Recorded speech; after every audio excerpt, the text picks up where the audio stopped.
I just wanted to start off this video with a quick apology for the lateness of this content. It's just been a crazy couple of weeks and I've not had a lot of time to do all this, and I've been coming home very tired. And usually I do the voiceovers when everyone's asleep, so there's not as much noise in the background, but as you probably hear now, I'm doing this during the day. I thought, well, it's time I said something and did something. So I think going forward I might just go ahead and do these things regardless of what's going on in the background. In any case, better late than never. Not a lot of video footage in this one because we weren't allowed to use the camera, but I hope you still enjoyed with the photos and the video footage we took of the surrounding areas. We've got lots of exciting things coming up. There's another video that we've got that I'll upload after this one, which is of another hike that we did, and then we have a camp, a scouts camp coming up, which is going to be very challenging for us and interesting. So hopefully we can capture some footage there. I won't be able to obviously do all of the camp because it's a 3-day camp and the camera doesn't last more than 5 hours of recording, if that, because of the battery. So I'll try to get as much footage as possible and try to keep it varied with smaller snippets just to give you an idea. But yeah, let's see how we go. Anyway, thank you and enjoy the video.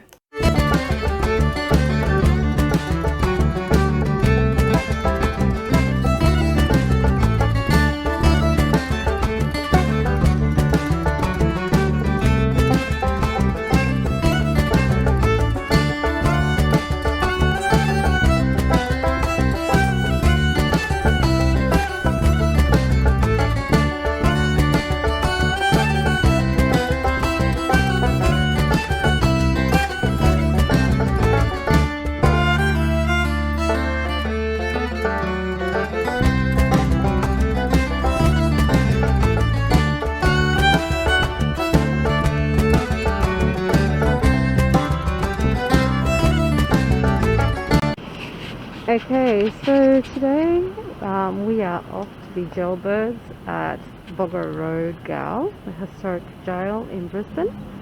And we are only taking part of the journey by train because they have major track upgrades.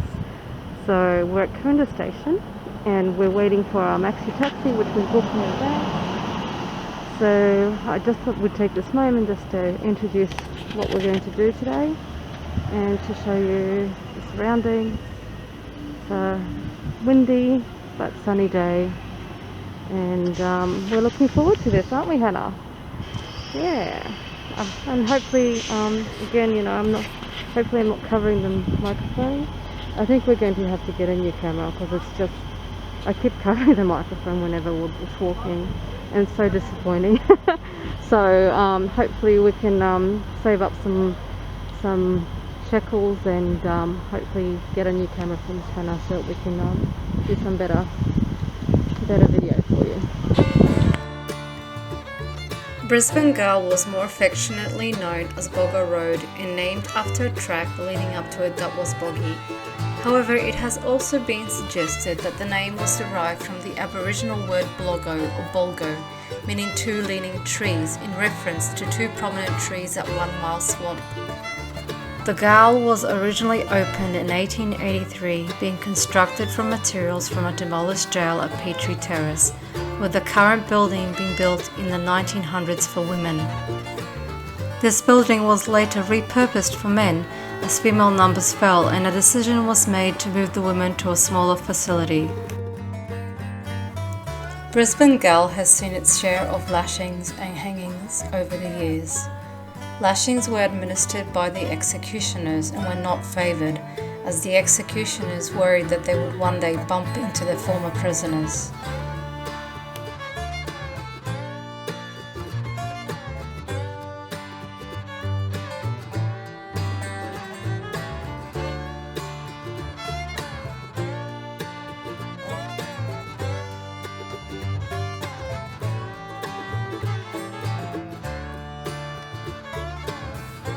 Although lashings were common during the convict era, by the 1800s they had become rare and were accompanied by a doctor, 2 reporters and 3 parliamentarians. After the lashings, the prisoner would receive crude medical attention and be given water, which was often forced as the prisoners would be exhausted and unable to hold their head up. The doctor had the ability to stop the lashing if he felt that the prisoner would not be able to survive. However, this would only delay the remainder of the lashes to another day.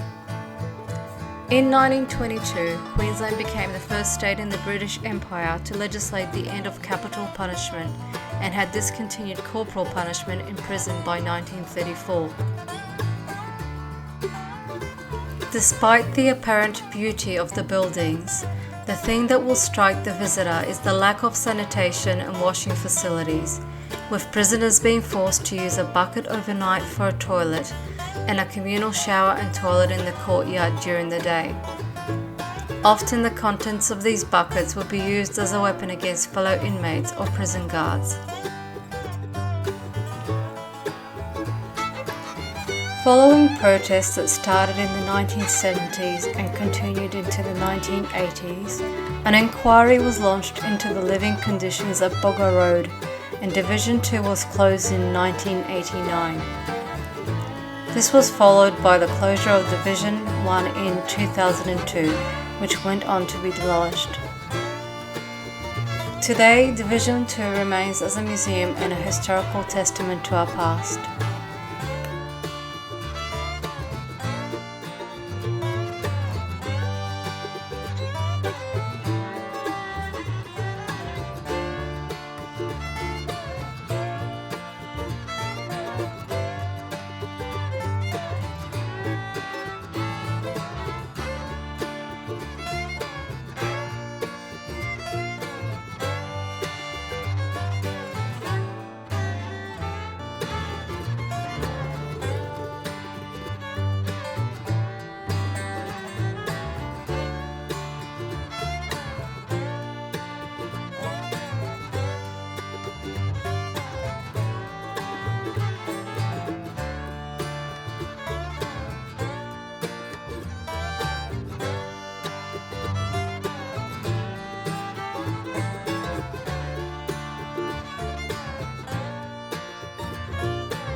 After this, we took a walk through the suburb of Dutton Park, a place that is trying to transform itself into a modern hub for the young, interspersed with the echoes of its dark and humble beginnings.